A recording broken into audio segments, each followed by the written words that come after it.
Hello, everyone. We have a small group here, but it looks like it's a fairly engaged group just by the way everyone's talking. Bunch of keeners, yeah. Yeah, we're happy to be invited here to speak about the art of the brand. Just to kind of introduce ourselves. We make up the Herd Films. We're a production company based in Vancouver. We create content for commercials, music videos, corporate videos, and short films. And we were founded about a year ago, and since then we've made a range of content, and my role at the Herd is as a producer. So as a producer, I am, for those who don't know, in charge of really gathering all the elements to make sure that a production happens. Yelling at people. Mostly trying to tame these two and the other artists. If you find a good one too, you just latch onto them. Yeah, as good well. producers. Do not let them go. Yeah, they're hard to find. So. Oh, okay. Yeah. I shouldn't have said that. To give you a bit of my background, I went to SFU. I was there for communications, and then after doing my schooling for communications, worked in marketing for 4 years, and then chose to follow my passion, which was working in film and video, and then met these lovely gentlemen. So you can go ahead. I'm Devin Karringten. I'm the cinematographer of the group. I make stuff look really good, apparently. But I started out in high school volunteering on a lot of independent productions in Vancouver. I was lucky enough to have a family friend who was a director of photography who kind of took me under his wing, and I got into the union underage at 17. I did not go to post-secondary. I was like, screw it, I'm just going for it. Doesn't mean post-secondary is bad. No. I mean, in any schooling situation, you will take from it what you invest into it. So I just didn't have that experience. I just had straight into the industry. So my peers were, the 35 and 60-year-old jaded film workers. Yeah. But so I've worked on productions like X-Men 3, The Watchmen, Tron, 2 seasons of The L Word. Right now I'm working on Once Upon a Time. And then, of course, this. And so we found Devin about a year ago, and once we met and worked on set, we scooped him up, and he's basically been ours for the last year. It's been our slave Slaving, for the last... Don't beat me! Yeah, exactly. Yeah. So, this is Lloyd. Devin has a great voice as well. Yeah. Voice. I'm Lloyd Choi. I'm a director and writer at the Herd Films, and I met Kyle actually at SFU. We did communications together. And we met, I think, in third year, and we didn't really hit it off then. I don't think we really liked each other. We did one school project together. Yeah, and it was like I said never again. And then about 3 years later, we, I think, met up again through another mutual friend, and then I had a project going, and I think I brought you on. Yeah. Yeah. So. I was renting equipment from Lloyd at that point, and he was ripping me off. Made some good money off him. Yeah, for sure. But I basically got my start in spec world, so basically making spec commercials. At the beginning, we did our first spec for MoFilm. It's like a crowdsourcing agency that gets the youth and the young people, to create content for them to basically give to brands. And basically, they have a prize pool. They have perks like they fly you to cool locations. And we've been very fortunate to do some awesome traveling with them, actually. Mm-hmm. So Cannes and New York. You guys went to Shanghai. Yeah, Cannes, London, Shanghai. Yeah. So the foundation of our work really started together doing spec commercials, doing commercial contests. So yeah. Flip to So the next slide. Let's talk a bit about us, actually. Yeah. At the Herd Films, what we like to say is that we bring want to bring great stories to life. So whatever medium it is, whether it be commercials, music videos, corporate videos even, story is ultimately what we like to see as driving our pieces. Even in the most boring material, we try and find a story, and that's partly because that excites us, and also because that's what people want to see. They want to see story. I mean, at the end of it all, realistically, like my job as a cinematographer, I can make it look as good as possible, but if there's bad acting, bad writing, there's no story, there's holes, you're not going to want to watch it. The end game is a really strong story will always win. So that's so yeah. Whatever we do, commercials. I mean, we find commercials fun because you have 30 seconds to a minute to make a story come to life, and that's in itself really hard to tell a good story, good characters, and have a good punchline at the end or something, a good reveal. And it's a challenge in itself. I actually find music videos they're rewarding, but a lot easier than commercials in my mind. Because you have more time to work with. Yeah, it's really hard to condense everything to 30 seconds. So that I find, people can do it really well. I respect so much because it's like a different form of storytelling, and it's kind of a beast in itself. Yeah, so, I mean, in a short film, even in a 40-minute short film, you have a lot of time to build a character and then develop that character and then have, your climax and your ending. But in a commercial, that climax has to be in the first, 5 to 10 seconds, or your audience has already lost you. Mm-hmm. No, before we get too much more into it, let's show where we came from. So this was my very first commercial that I've ever made. Actually, I was fortunate enough to win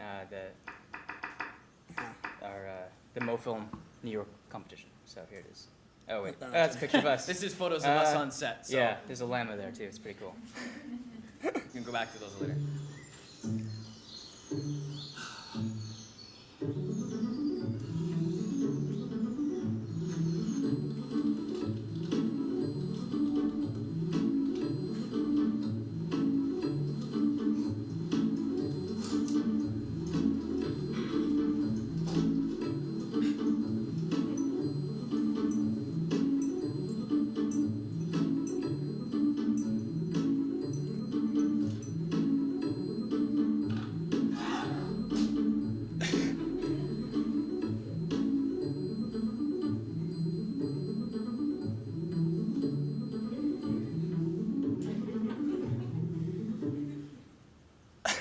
So that was just basically me in a 5D, our friends as actors. You'll see these guys popping up through the next 10 commercials. We basically just use the same people over and over again. We shot it for basically $10, $20. Somehow it works. And, Yeah, and and you really- had you had one light. And we had one light, and you can tell it's crappy lighting. It was just it was just us learning the production and how to do things, how to make a commercial, and really how to tell a story in 60 seconds. We really drove home the idea of a funny concepts, a good character, and good acting. Actually, the people we use are friends. They're not just guys who don't act. They're actually actors. So we had actor friends help us out. And we were fortunate enough to win that competition. We got flown to New York, and I got to meet Susan Sarandon. Very exciting. Okay, go to the next one. And then we basically went on to do this next spot here. Some people say it's a miracle. Some people call my accident a blessing. How did it happen? Let's just say you never stop an elevator with your thumbs. Not the best idea. Wasn't that bad. But they did break. The fractured thumb has healed in such a way that it's become solid gold. The speed and reflexes have been increased to a level that's just off the charts. Wasn't the best time, but turned out all right. I'm the only guy that I know that can break walnuts with my thumbs. I have the Guinness World Record now for fastest pen clicks in 1 minute. I even have my own fan page now. I have about 50,000 friends, and it's important for me to keep in contact with them through emails, through status updates, through text messages. My thumbs enable me to keep up with them. I send 250 messages a minute. I need a network that works for me. Luckily, I found AT&T. I have the nation's fastest mobile network right in my thumb tips. I was texting this whole time.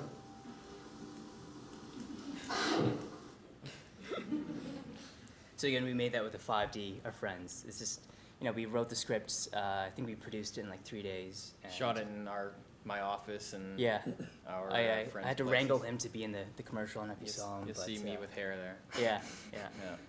But, do we have any more? Yep. That was there's- before I started working with Lloyd full time. So Yeah. And then I lost my hair. And then I guess about October last year is when you brought me into the mix, and then Is that the next one? yeah, I believe so. Yeah. Oh no. Oh God, we show so many. Yeah.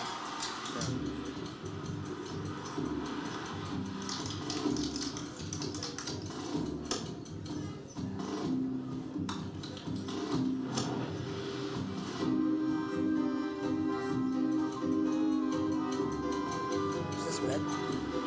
Okay.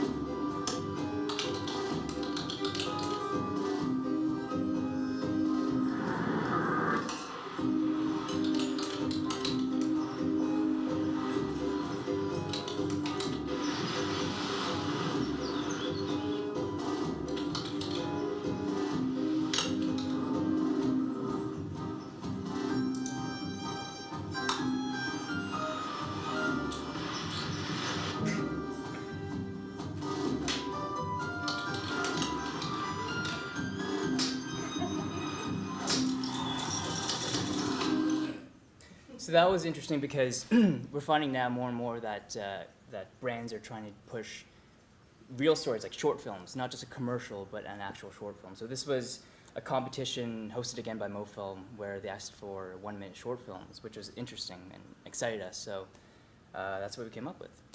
Yeah.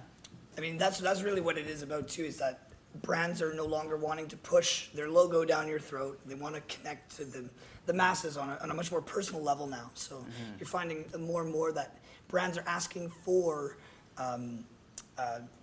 more personalized stories, real, not a falsified situation that's like, that'll never happen, but a lot more, even though that's actually very much What that was. Yeah, exactly. but you're seeing a lot more personal stories and like human connection that's happening in branding and advertising.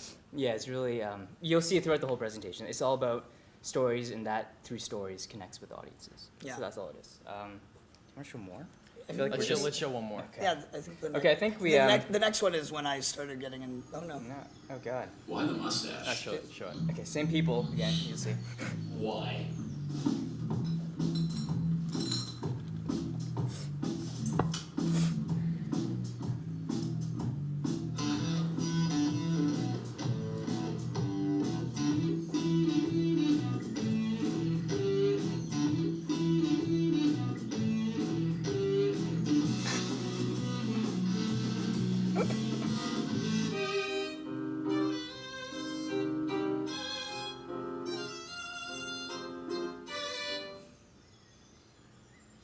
Another Bud Light?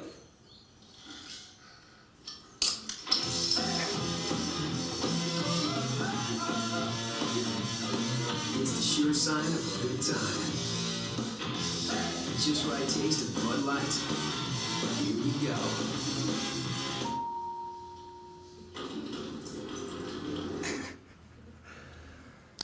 Yeah, well, this is interesting because this actually speaks to branded content in many ways, because that was again for another competition. We were on this like competition streak, and that was probably one of our favorite ads that we've made. That's probably my favorite. And but it actually didn't even like place at all, because I think it just didn't hit the right chord with the brand. And it's just interesting, your personal subjective tastes sometimes really don't go with what you think they like. So you know, we'll talk about, you know, how to go through that, the brief and everything, but yeah, our favorite commercial just didn't do anything. So yeah. Don't get discouraged if, you know, if you're constantly pushing. 'Cause Yeah. it's quite a subjective world, especially when you're entering any kind of competition scenario where there are judges. Of course, there's going to be personal influence in that. Yeah. So I think the next one, this the last one we're gonna show, I promise.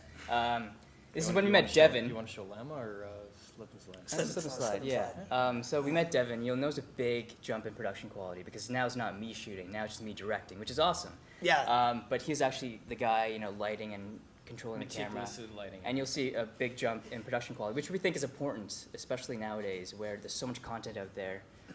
You really want to make your stuff look good, especially in the commercial realm. So this is the next one. Where'd you get these dishes? Oh, we got them at Walmart.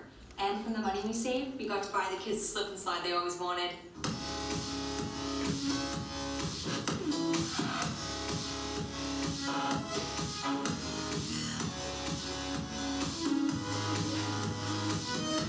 Still makes me laugh.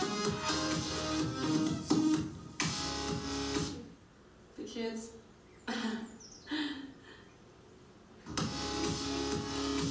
Gotta pee. So that one was, yeah, obviously, we had, you know, lights, we had, you know, crew, we had production elements. Shot on the Red Epic. Shot on the slow Red motion. Epic, yeah, and just there's a huge jump, and I really stress the importance of a good cinematographer, especially if you just want to direct, because I tried directing and shooting at the same time, and it's you know, you see a massive jump in quality, I find, when you can just focus on one thing. Yeah, when you're not wearing too many hats. I mean, and that's the thing, is when you're starting out, you're going to be wearing a lot of hats. Yeah, I was just gonna say. I mean, realistically, the reason when we started out at first, some of those spots was before you'd even met us. Yeah, it was just literally It was me. just you And the I had like camera. this one time I had a mic taped to my arm like this, and I was like filming this, trying to catch their audio. Yeah, And I don't that's recommend what that. you had It's to do terrible. out of necessity. But Yeah. if you can find other good people to work with, Yeah, exactly. and put together a solid team, you're far better off. So let's It- skip yeah. through the next spot. I don't think we need to show more. Yeah. And that kind of brings us back to, well, our mantra as a company, first in terms of the name, the Herd Films, is exactly that. We've been trying to build a collective of good people who enjoy telling great stories. And that's how we slowly built our network, from it just starting from Lloyd doing his work and us all doing our separate things, to coming together and meeting Devin and meeting everybody else that we work with. And in meeting other good filmmakers and collaborating is the best way to make great work. Because there's a lot of desire in filmmaking to tell your story. You know, everybody wants to kind of be a director and tell their story, and that's great to develop yourself as a director. But you will find the more you work together, the more you collaborate, the better the piece ends up being. So, what we see as our mantra together is it's all about story. Life revolves around story. So that's how really, go to the next slide there, that's how we connect as humans. We all connect through stories. So with that in mind, how do we take that and apply it to brands? Because we connect together as humans to both our stories individually, and we can apply the same perspective to brands when creating a commercial. What is the brand story? Because without a story, you know, it's just another object. It's just another thing. And when we develop that personification of the brand, of the item, that's how people gravitated towards it. So I wanted to mention that, you know, all of you probably have like a 5D, 7D, or T2I or something, and you're all making content, and you're all, you know, there's so much stuff out there, so much media, and we're just kind of bombarded every day, all of us, you know, through advertising, through commercials, through billboard ads, whatever. And there's very few things that really shine out and pop out, and I feel like the only way to do that is to have that emotional connection through narratives. Yeah. You know, to have that, either it's really funny or it's really wacky, but that's still telling a story in some ways. I mean, and that's it too, is that like right now we're in a very interesting time in media. The internet has created this completely unknown realm that even a lot of big ad agencies are like, okay, how do we tackle this?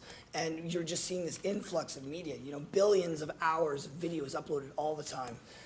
Hundreds and hundreds of thousands of photos, and billions of photos. It's crazy, and it's kind of this big, we're in this period of sifting out all the good from the bad. It's kind of just brought the bottom end now up. Like everyone now has a way to tell a story. The ability to create content. Exactly, and now it's kind of pushing to see who's going to rise to the top now. And that has been our foundation.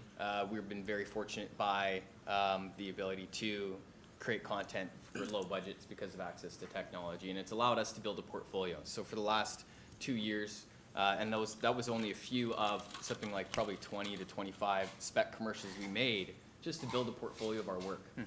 And hone our craft and hone our taste.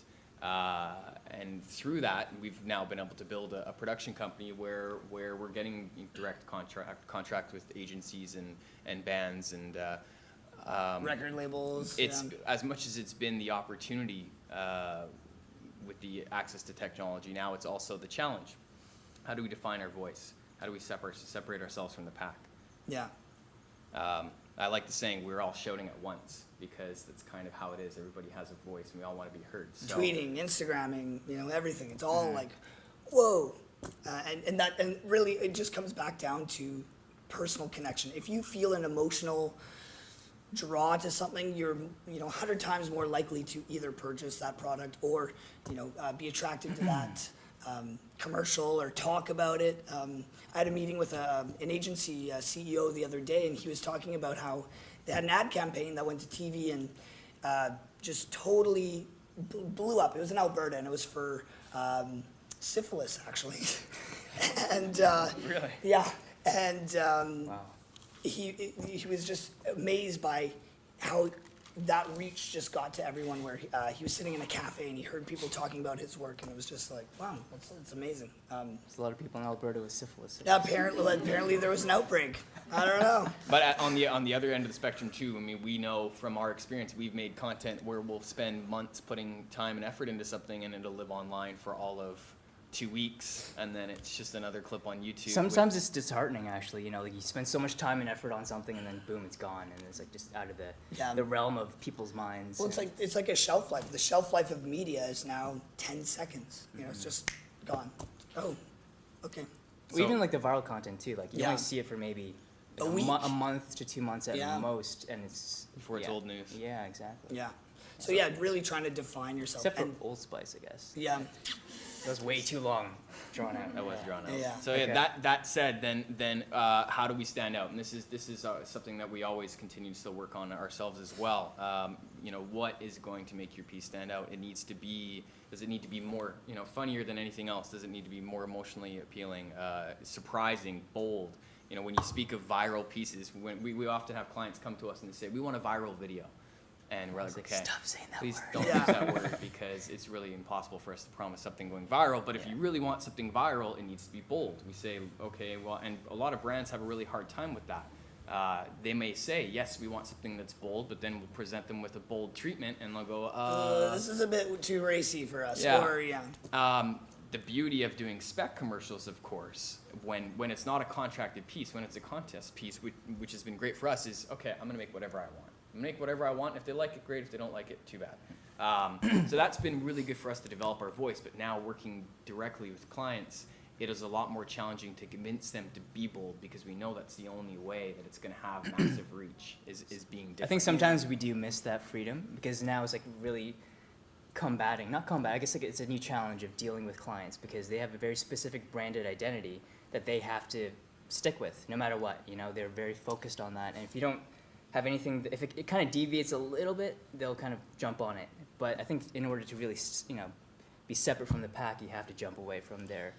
And the other thing too to be very aware of when you are creating, you know, a spec commercial, a contest piece, anything, is to make sure that you are on brand, and that is, I mean, it's a fine balance. it definitely, So to identify a brand, no worries.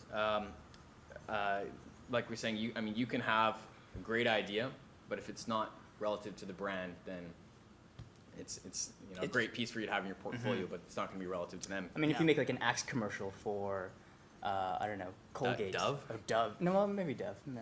Yeah. But I mean, there's you'll notice like all throughout the brand's kind of advertising history, they have like a common thread that's, you know, the same tonal thread throughout all their commercials. I mean, that's the foundation of branding, Yeah. brand recognition, right? You know. So that's what I do actually before I even start concepting something, is that I look at everything they've done before and kind of all the competitors too. So I look at all the commercials and just see kind of the tone they go for. Axe has such a specific tone.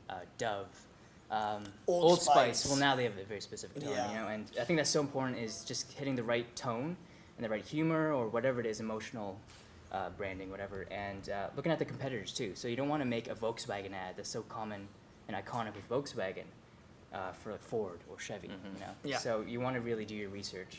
So when we start on a project, if you're not supplied it, in the advertising industry, you're supplied a brief usually, and the brief is the list of requirements kind of that you have to meet. And if we're not supplied it, we'll often go back to the client and we'll ask them, well, these questions, or we'll write it up ourselves.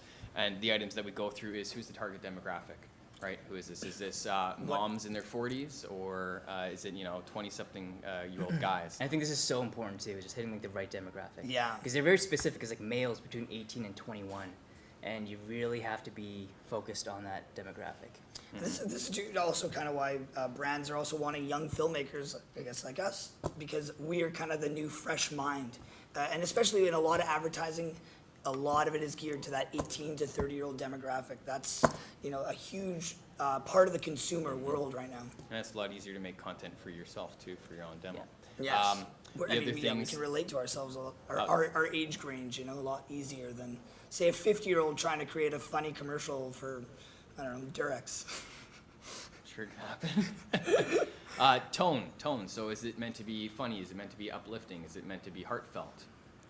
And then length, of course, and length, like the difference between a 30-second spot and a 1-minute spot is huge. It's double the time. I think Lloyd can speak to that in the challenges of length. Oh yeah. Writing a simple piece. Yeah. In that period of time. Writing a simple concept that's good is so difficult. And budget's a funny one.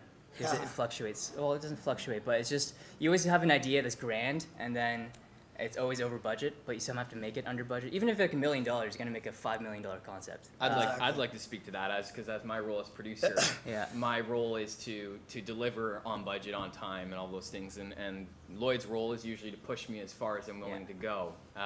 So Hence I the don't. no hair. Yeah. Yeah. Exactly. I don't think we've ever made something that I felt was reasonable for the budget, but my job as producer is to manage the creative dream and then what's actually we're The actually capable realities. of. Yeah.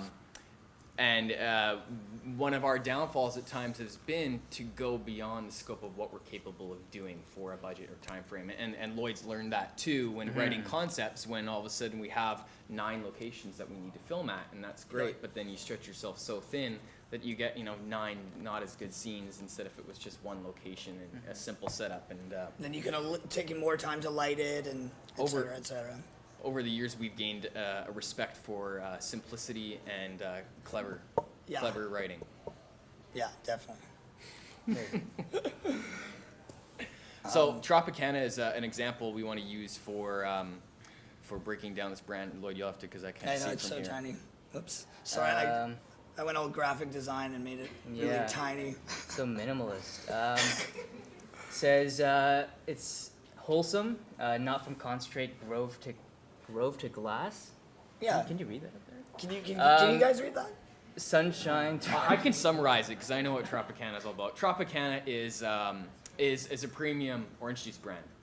It's probably one of the more expensive ones, and that's why it's targeted towards middle-aged families, upper middle class, higher income bracket. It's not going to be your college frat guy who's buying Tropicana. That's Minute Maid. Yeah. Yeah, it's Minute Maid for the Perhaps. booze. Yeah.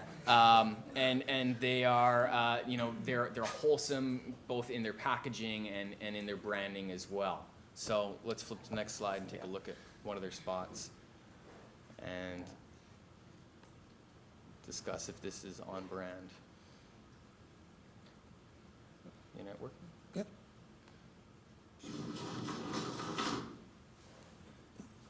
Internet's a bit slow. Surprising. Oh, and it's Oh god. Yeah. display that. I don't know if it's loading. Yeah. Nope. Okay, we'll give it. Why don't we? Yep. Loading? Maybe.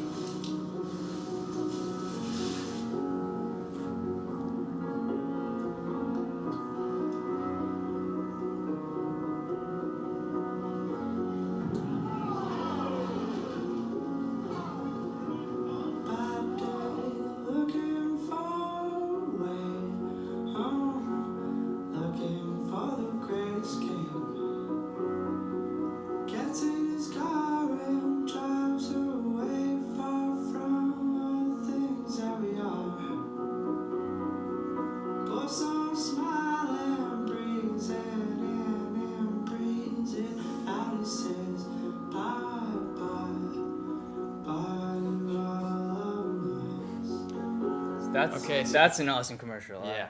Yeah. Who's seen that one before? Only Yeah. a few of you. I think tonally that was like perfect for the demographic, like a mother, heartwarming and happy, fills you with And real, sunlight. real Yes. people Very too. authentic. Yeah, very Totally authentic. connect. It really Yeah. pulls on your emotional strings, and then a flashy like orange juice commercial. Yeah. Yeah. I agree. I think I remember seeing the brief come around before that one happened, and they nailed it. So Yeah. now, obviously, from a budget and execution standpoint, that's beyond the means of most of us. That was a big budget commercial. Yeah. But they utilized it well. And yeah, it was very much that's Tropicana. We'll pull up some other examples and go through them. This is one of my favorites. These ones are our favorites. These are awesome.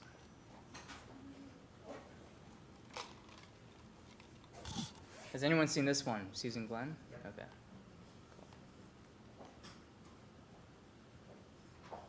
Is that not? No. No, it doesn't like I you. tried. It don't like you. I remember her. Not a girl, but the girl. The brains behind the all-time top 10 comic book vixens only wish they could conjure a siren the likes of Susan Glenn. feet, my own private earthquake registered an 8 when Susan Glenn was near. In her presence, all that was beautiful before she arrived turned grotesque, and in her shadow, others became goblinesque. If she approached, Susan Glenn didn't walk. She floated, accompanied by pyrotechnic spectacles that left me feeling a foot tall. She embodied every desirable quality I'd ever wanted. In my mind, I was a peasant before a queen, and so Susan Glenn and I were never a thing. If I could do it again, I'd do it differently. Okay. Let's So break good. that one down a little So bit. Because I don't know if we have time for the next one.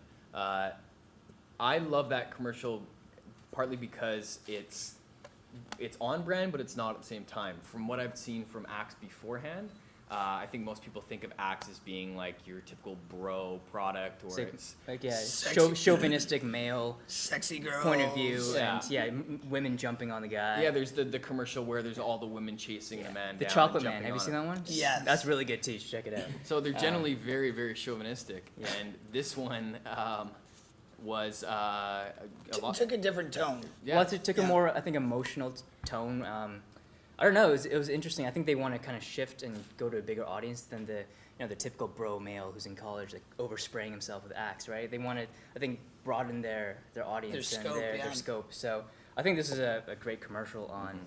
And also on showing how a emotional level. brand can shift too, and how sometimes your idea, if you have something to help shift a brand, and they haven't even thought about, oh, maybe this is a better route for our company to go. This is a great example of that kind of shift in a brand.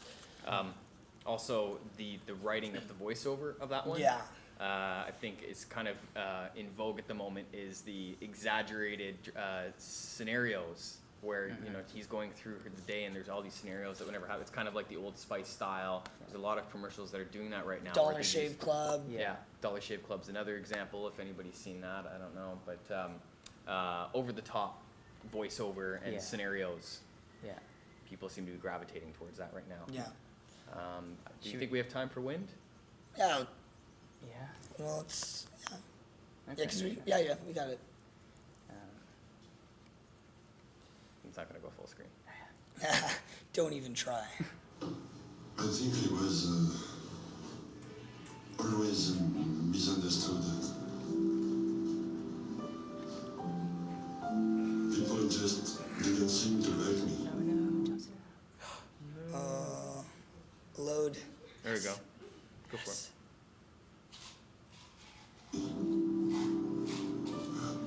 I think I annoyed them. I got on their nerves. I don't know why. That's just the way it was. Yeah. Maybe I was too intense. Maybe I came too strong. I don't know. I really can't say. Yeah, it was lonely. Really lonely. But you get used to it. After a while. And then, one day, everything changed. Somebody finally accepted me for what I am. Since I've got this job, life is completely different. I finally feel useful, good at something.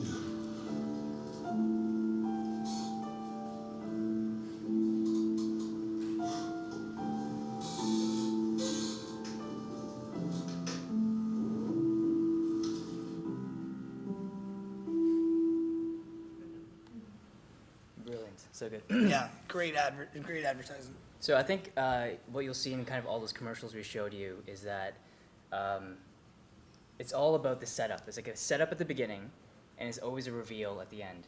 Every single good commercial you'll see is like a setup and then reveal. And I think you just have to create and kind of sell whatever story you're trying to tell at the beginning, draw them in, and then just have a reveal. Don't have like a commercial that's going to end just kind of flat.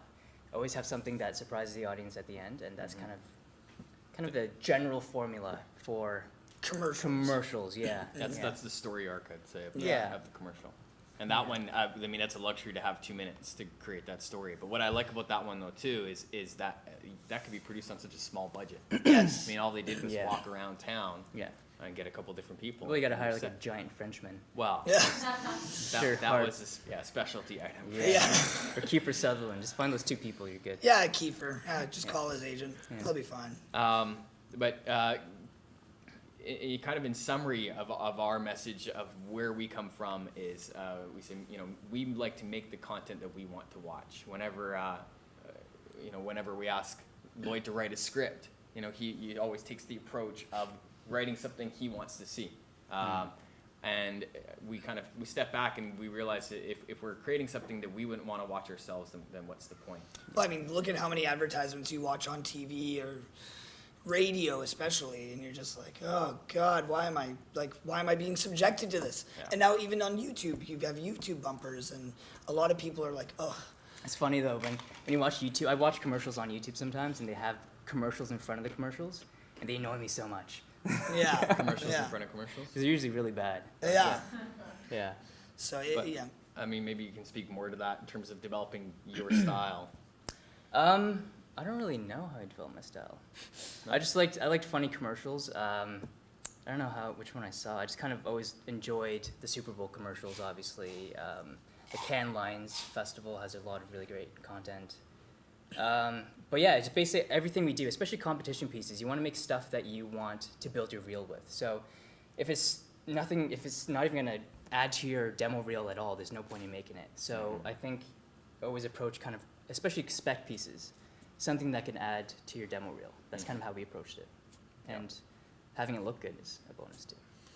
But at the end of the day, clever idea, emotional connection, that's really what's going to drive something home. Not, oh, this is going to be a great commercial. We're going to have a fast car and some girls. Helicopter shots. Yeah. And yeah.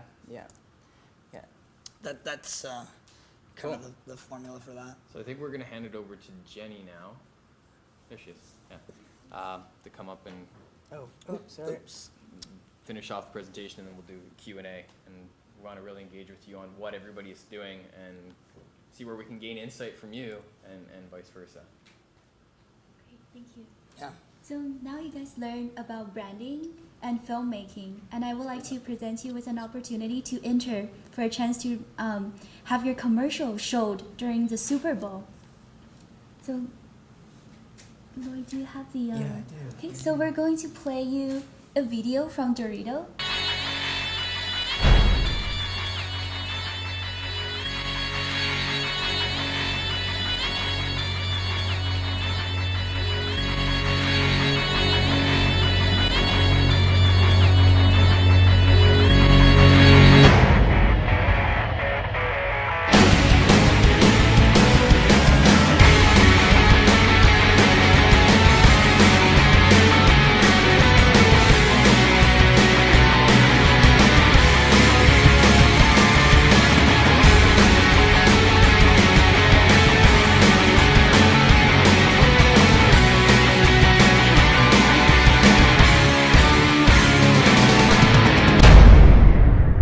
Yeah, I think it'll be pretty fun.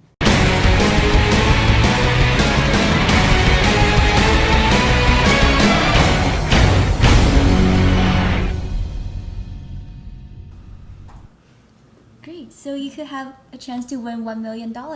Please visit Dorito.com. Okay, thank you. I just want to, I don't know if anyone's interested in entering, but obviously you can tell the tone they want to go for. If you look at the past winners, they all have the same style of humor. So if you want even a close chance of winning, I would not mimic that, but yeah, come close in terms of tonal, kind of big reveal, big punchline at the end. I think that's kind of what they're going for. And certainly with any Super Bowl ad. Yeah, Really. I think it's like the random humor movement. It's like Yeah. just be as random as you can. Add like chicken drumsticks to I don't know. Just do anything. Like what the weirdest thing you can come up with, just imbue it into the concept. I think that's kind of the style everyone's going for nowadays.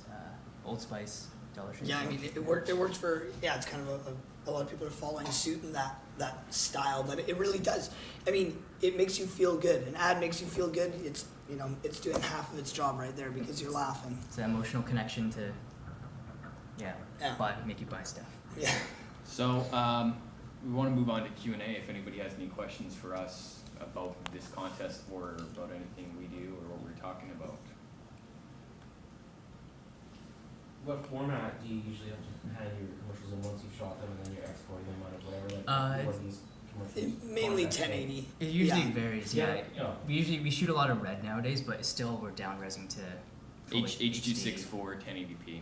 Yeah, that's kind of the standard platform. I mean, there's not many people who are taking 2K files yet because not many people have 2K TVs. Yeah, it's interesting working with like broadcasters, like doing music videos and whatnot, is they still ask for the old school beta tapes even though they're not using and it. it breaks your heart to see it in beta. Yeah, It's ask terrible. for a beta tape. Or we'll send in DVDs, but DVDs are low res as well. So most of the time they'll ask for it just because that's the classic way they've done it, but then we'll send them high res. So you guys just make it and then mail it into them, or do you send it? If you go to Doritos.com or if you just search the online for this competition, they have all the details there for everything, all your submissions. You guys have not doing In general, usually H.264 online, just either online. WeTransfer or like an upload website. Yeah, like an FTP. I'd like to open up and ask a question to the audience as to who has submitted to commercial contests before.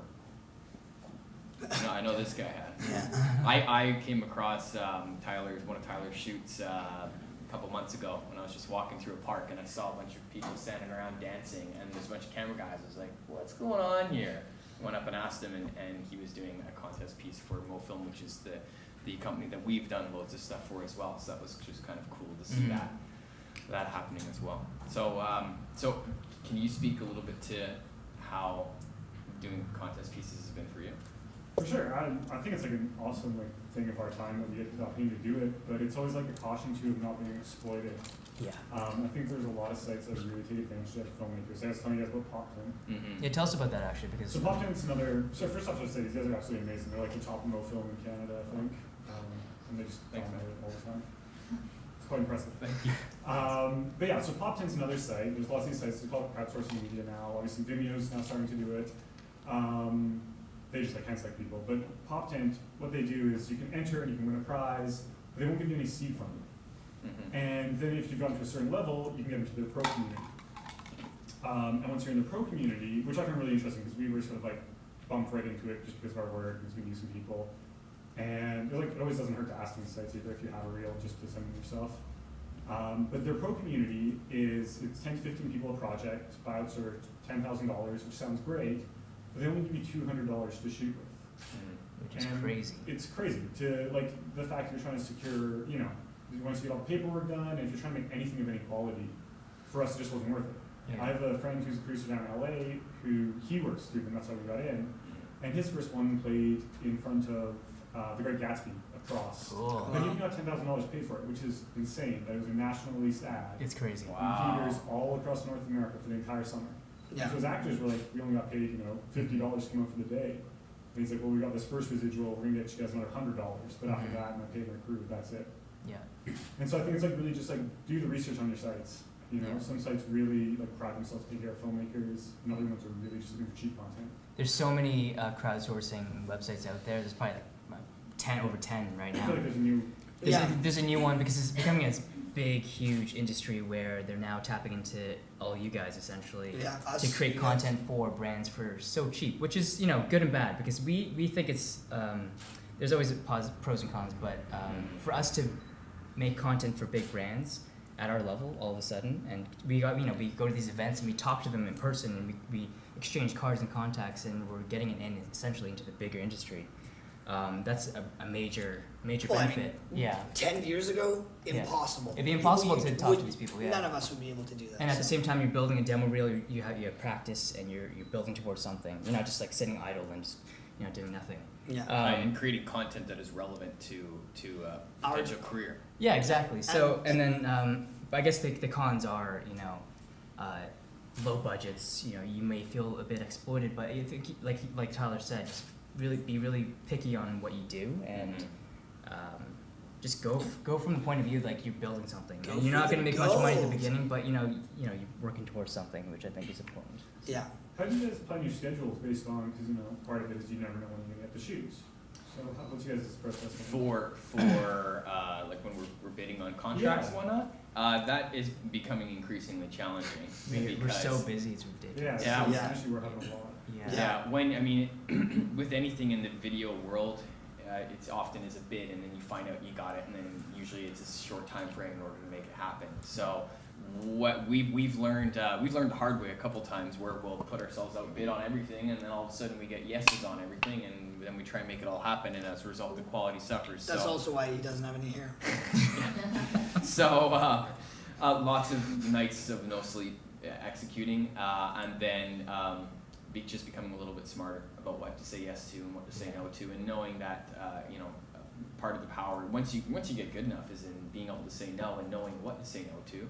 But learning through experience, forecasting, actually that's going to take a little bit longer than that. And before I guarantee and say yes, I'm going to do that, even with working with other people on spec commercials and whatnot, you know, I find everyone's a little bit wary to say yes until the details are there, and then we lock and we say go.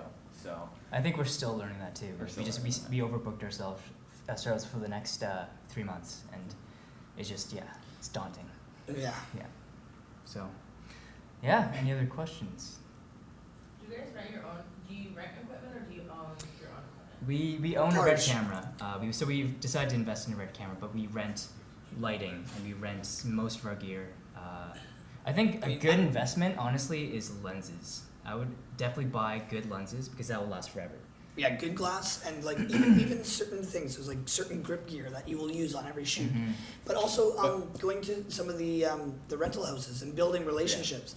I because I've worked in the film industry so long and in IATSE, I know a lot of people at William F. White, so we've been able to get great deals and establish a really good working relationship with them. It's called beer currency. It's called beer currency. Yeah. That's how Lloyd and I started working together, was because he was working at a rental shop for camera equipment. And correct me if I'm wrong, the reason you were working there mostly was so that you could get free gear. That's the only reason I was working make there. stuff. So So free then coffee. I started renting from him, and in those early days, him working there was a big help. That's when I ripped him off too. That's when he charged me extra for stuff. No. So making friends with people who own gear is part of it. Yeah. That's how I became a producer, was because I had some friends who were in Emily Carr, and they said, hey, we want to make a film, we want to produce it. By produce it, they meant, hey, do you want to buy the camera? and I said, do you want to fund it? Sure. And I knew nothing. Like, honestly, it was a failed feature. Like, we got halfway through it and we had to stop production. It was ridiculous. We drove down to California and tried to shoot over the course of 9 days with no budget and like 10 people in 2 cars. It was stupid, but we learned so much as a result. Oh yeah, we had like everybody sleeping in one hotel room. It was crazy. But all I did is I had been working and I saved up enough money to buy a 5D Mark II, and that was our start. And then once we had that, and then you realize once you buy one piece of equipment, then you need this other thing to add on to it to make it look that much better. 10 grand later. Yeah, and so you got a microphone, tripod, and a camera. Yeah. For the first couple years, any money that we ever made in anything we did really got reinvested back into equipment. And for a while we didn't really make much money, to be honest. I think that's a common through line with everyone, right? Yeah, That's just the way it goes. You're like, you have to buy the gear to make it. It's nice to own gear in my mind, just because you can just go out and shoot. You're not reliant on, we got to film it in 2 days. You know, we can actually take our time and film it. And we can break up scenes. Leisure. Yeah. You know, especially when you have like certain locations that are specific times where we can shoot. That helps a lot. Yeah. So as a starter though, if you can save up enough money to afford a DSLR camera, which I think is pretty cheap nowadays. It's like $1,000. You get like a T2i, T3i, whatever. And a decent lens and a decent tripod. That's a good starting place. Yeah. Or make friends with people who have it. Yeah. Find a sucker like me and get them to buy the camera. Yeah. By the way, I didn't direct that feature. Yeah. I didn't know that. I had no idea about that. Yeah. I guess working with agencies, right? You guys are taking on your own clients right now. We're doing a bit of Bit of both. both. Yeah, we actually haven't sold ourselves. So a big thing is in this world is like relationships. It's all about knowing the right people, having those relationships with people who make those decisions. And that's like every Yeah. industry, no matter what facet. It has Yeah. always been and always will be who you know. Yeah, so Sadly. we've been, we're now in the process of like meeting people and trying to get those bigger contracts. But We have a range really of clients. Yeah. Some clients we work direct with. We're getting our foot in the door at some different agencies, and It's we've a- been it's doing a lot a of sh- music videos recently, so Yeah, that's a with lot of record music- labels. it's shifting. I think a shifting landscape right now with like the way work is given to filmmakers. Before it was like agency, then down to production company, then production company has directors. A lot of big content is still made that way, but I think they're hiring now more boutique production companies like us. We're trying to kind of build it as a smaller boutique agency. Yeah. We know a few other people doing it that way too, so that's kind of more direct with agencies. Yeah, it's definitely a shifting like a landscape of there is no one way to do it anymore. Yeah. You know, you can make cold calls, you can go to agencies. There's 100 different ways to get to that level, you know. But it's just finding the one that's going to work for you. I'd say. I was just kind of curious with you guys, like, I know like one thing that like we've run into trouble a lot is like obviously you build and like you're either going to become a director and you're on a director roster. As a DP, you can go sign a roster and leave. Like, how do you guys, what's your guys' plans for the future? And how do you grow as a professional while also growing a company? Because it seems a lot, at least with my company, we've had to choose between the two. It's tough. That's been a big question for us for a long time. Yeah, because I could go off and sign under a production company, and he could go off and Work do independently. Yeah. Or just, yeah, I mean, sometimes the best way to do it is an agency that is not a production company, so you're repped as an individual, but then you can still have your alliance with your own company and do your own stuff. That said, I mean, we've still debated because we know that the arena is changing, right?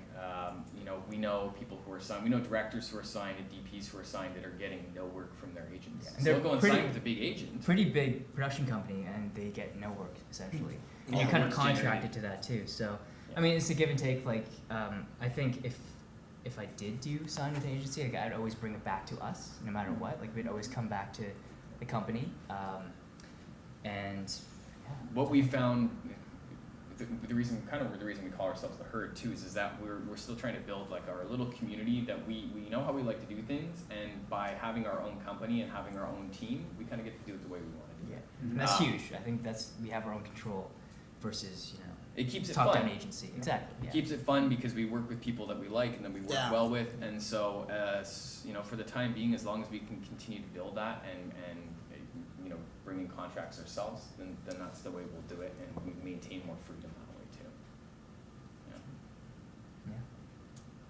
Cool. Any other Any questions? questions? Or like any specifics like towards branding and Are you guys all film Advertising. students, by the way? No. No? Where are you guys from? Marketing. Where? UBC. UBC. Cool. Is anyone SFU here? No? Oh man. We're at SFU, no one's from SFU. That's funny. We're in the wrong classroom. It's too far for them. Right? They're a bunch of lazy people. Is aspiring filmmakers mostly, or wanting to get into advertising? Communication. Yeah. Cool. Okay. So you had a question? Yeah, I was gonna ask you, when you guys, like earlier, I guess, when you guys were getting started, how did you guys brand yourselves? That's So we a- talk about, company branding themselves, but. And that's very important because how you brand yourself as a company will reflect sometimes the kind of work you'll get as well. You know, the style in which, even down to the typography you use for your website or your logo. Big typography guy. Yeah, I like graphic design. Too small in here though. Lloyd and I actually had a company before. We kind of restarted about a year ago because we didn't like the branding of our previous company. We called ourselves Deviate Create Productions. The worst name ever. And we really didn't like it, and we didn't know what it meant at all. And then about a year ago, It rhymed. I think that's what it is. we wanted to change it up, and we sat down one day, and we'd been mulling it over, trying to come up with the perfect name, and then we went for breakfast and said, we're not leaving this table until we come up with a company name. And we just sat and bantered about it for a while, and tried to get under what it was that we saw ourselves as. Like, who are we? And we saw ourselves as some form of creative collective, essentially of people working together. Cool people. And I don't know, somehow the name The Herd came up, and from there, I think that our material as well kind of flowed with the image, and we're like with our logo and whatnot, it was kind of like a quirky. Yeah, it's fun. We're trying to describe our own brand here, and it's pretty hard. Guess I'm not saying Yeah, I don't know. We just kind of went with what felt right, and we just redesigned our website as well. We brought on a designer as well, like a friend, and that's good too. If you work with other people at school who are into graphic design, we had a friend who's in graphic design and said, "Hey, here's the company name. What do you think?" And then he came up with a bunch of options for us, and we all said, "Yeah, we like that." I know, obviously you guys know working in marketing, there's so much psychology behind it. There's a lot you really need to flush out as when you're trying to build yourself as a brand. But ultimately, what we said we wanted to do when we came up with that name, so we said it needed to be simple, memorable, and somewhat symbolic, so that you just remember if you see it. So that's how we came up with that name. Yeah, and that goes back to brand recognition too, and Coca-Cola is this logo you will never forget, and building that is very, very important. Also, the emotional connection with that brand, like all brands, when you think of it, you'll have some sort of emotional trigger, like happiness or like light and fluffy and the colors you use, or like sexy and chocolate men running down streets. Like there's You just like chocolate men, don't you? I love chocolate men. Cool. All right. Any other questions? Is anybody planning on submitting for the Doritos contest? No. Oh, maybe. Okay. It's $1 million. Why and why not? Because it's a great opportunity. We think it's an awesome opportunity. We would be doing it if we didn't have. We have an idea.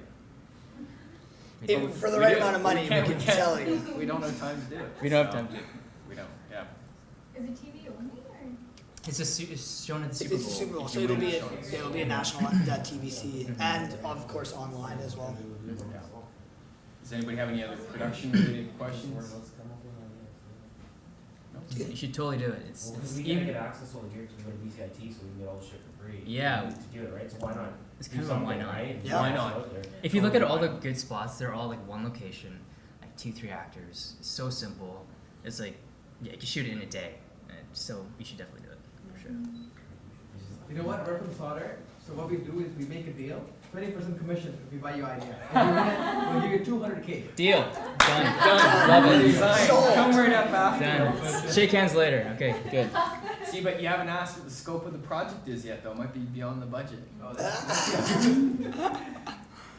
Anyways. Awesome. Okay. Well, thank you guys. Thanks for coming out. Yeah. There's pizza back there.